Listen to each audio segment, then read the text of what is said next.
sejahtera dalam kasih Tuhan, senang jumpa dengan Bapak Ibu Saudara sekalian melalui channel ini.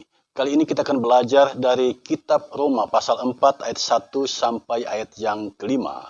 Sebelum kita membaca bagian Alkitab ini, mari kita berdoa. Ya Bapa Allah yang Maha Kuasa, inilah kami anak-anak-Mu, kami muliakan nama-Mu, sebab kami hidup sampai detik ini, itu semua karena belas kasihan Tuhan semata, yang setia menghembuskan napas kehidupan bagi kami semua. Kini kami anak-anak-Mu mau belajar dari firman-Mu, sebab kami butuh firman-Mu dalam menempuh kehidupan ini. Ya Roh Kudus, tuntun kami dengan kuasa-Mu. Di dalam nama Tuhan Yesus kami berdoa. Amin. Roma pasal 4 ayat 1 sampai ayat yang kelima judulnya Abraham dibenarkan karena iman. Jadi apakah akan kita katakan tentang Abraham, bapa leluhur jasmani kita? Sebab jika Abraham dibenarkan karena perbuatannya, maka ia beroleh dasar untuk bermegah, tetapi tidak di hadapan Allah. Sebab apakah dikatakan nas kitab suci, lalu percayalah Abraham kepada Tuhan, dan Tuhan memperhitungkan hal itu kepadanya sebagai kebenaran. Kalau ada orang yang bekerja, upahnya tidak diperhitungkan sebagai hadiah, tetapi sebagai haknya. Tetapi kalau ada orang yang tidak bekerja, namun percaya kepada Dia yang membenarkan orang durhaka, imannya diperhitungkan menjadi kebenaran. Saudara sekalian, bagian Alkitab ini menarik untuk kita gali bersama, sebab ini menyangkut keselamatan kita. Ada banyak ajaran tentang keselamatan, lalu manakah yang benar? Ada orang yang mengatakan bahwa jika ingin selamat, engkau harus berjuang, engkau harus berupaya agar engkau selamat. Jadi keselamatan itu diletakkan pada kekuatan manusia. Tetapi dalam kitab Roma ini kita mendapatkan sebuah pemahaman yang luar biasa. Pemahaman tentang keselamatan yang mendatangkan sukacita bagi semua orang yang mendengarnya.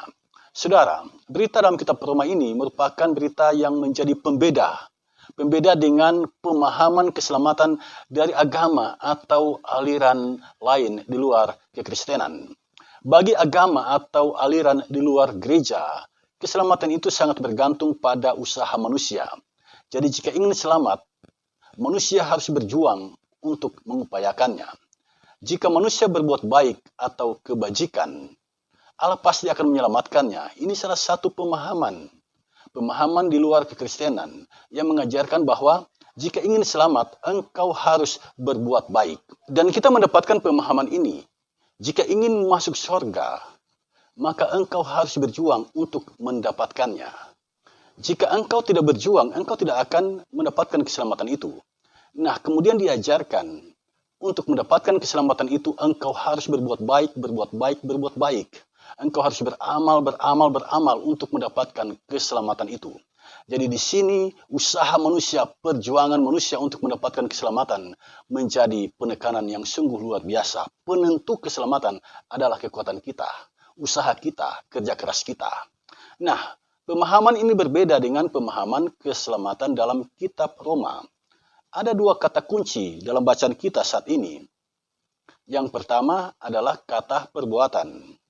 Dan yang kedua adalah kata percaya.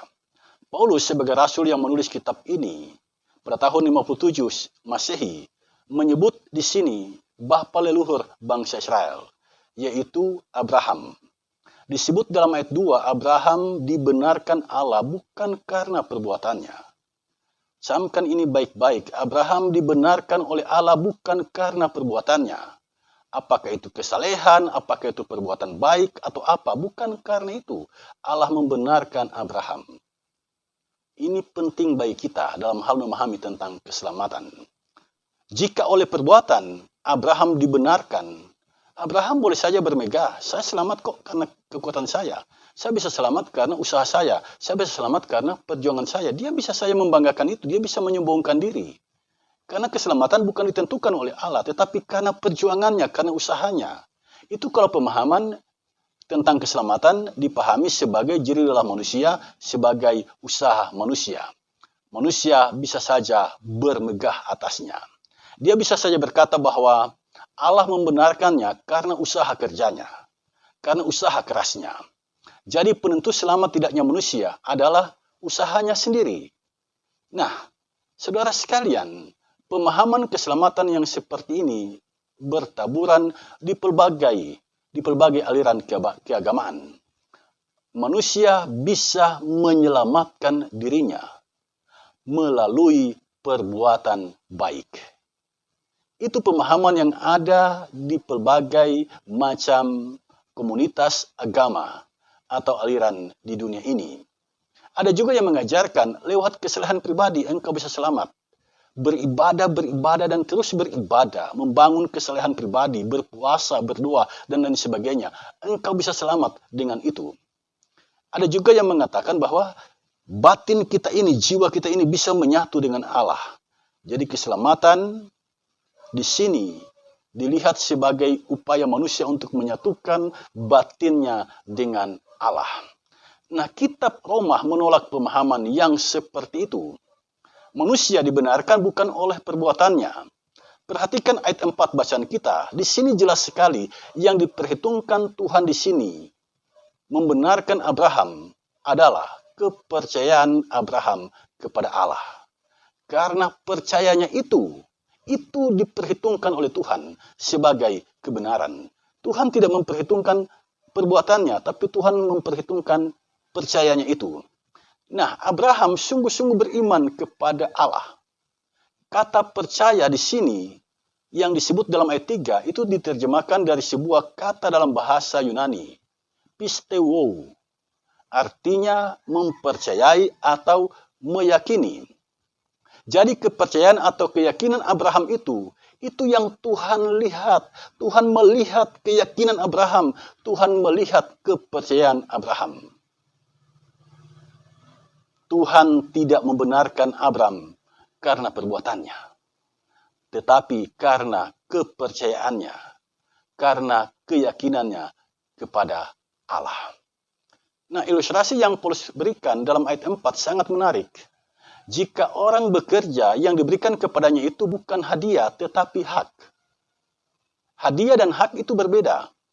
Kalau hadiah, seperti apa hadiahnya, itu tergantung pada sang pemberi hadiah.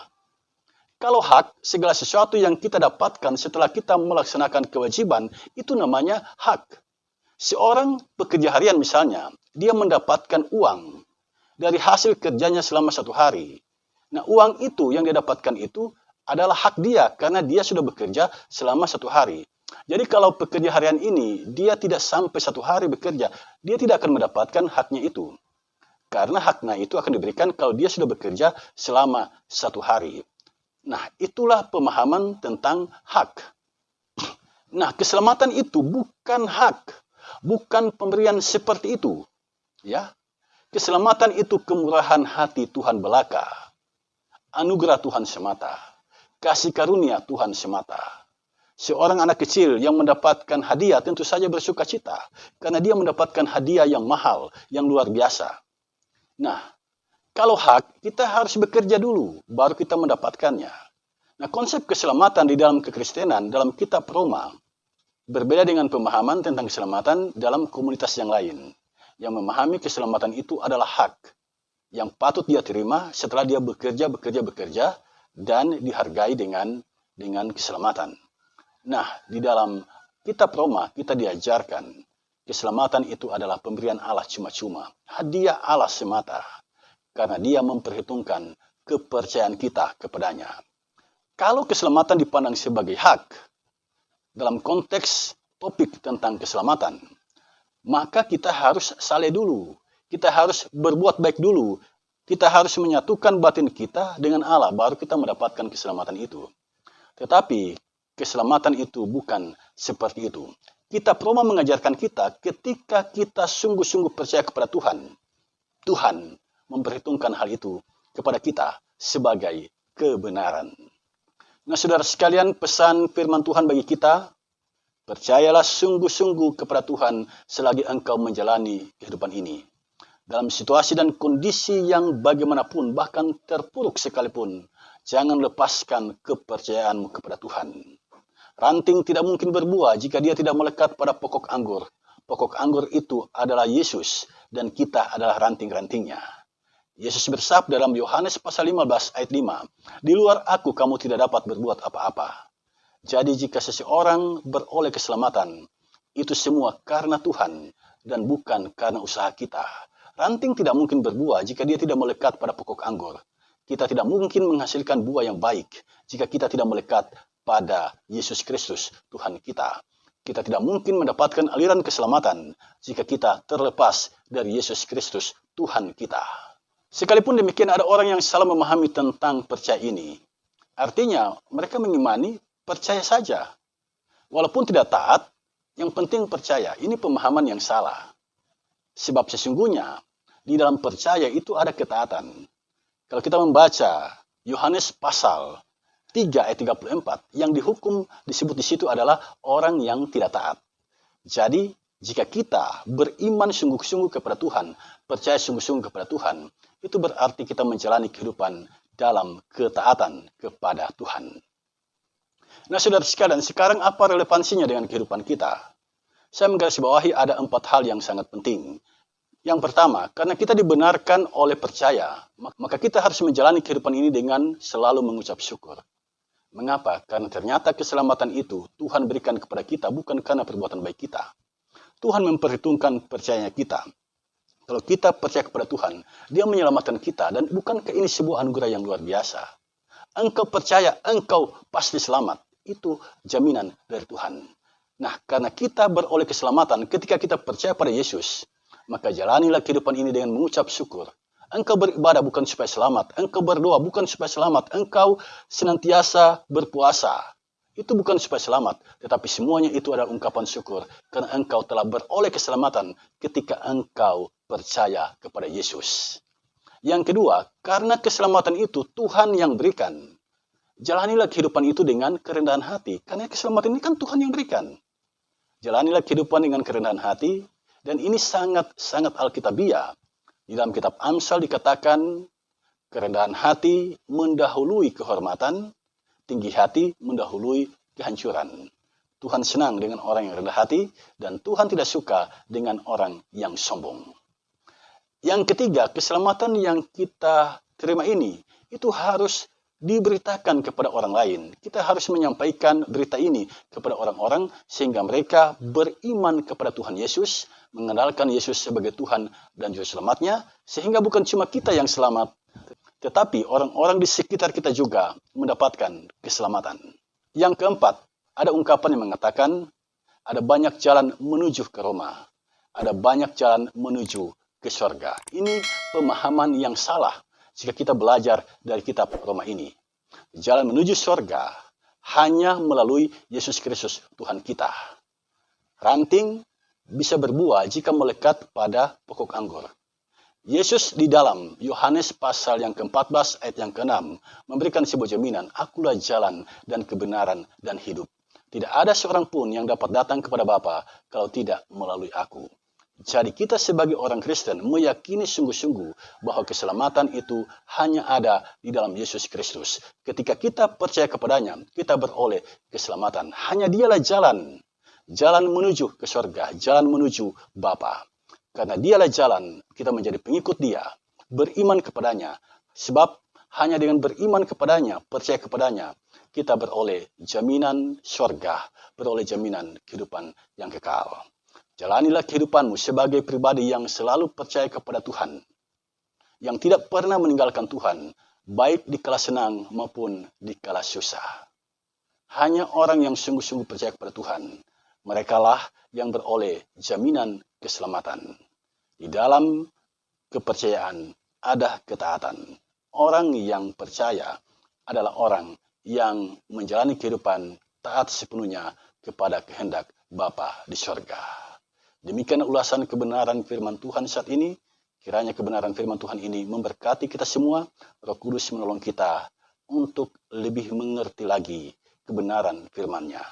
Tuhan Yesus memberkati kita semua. Amin.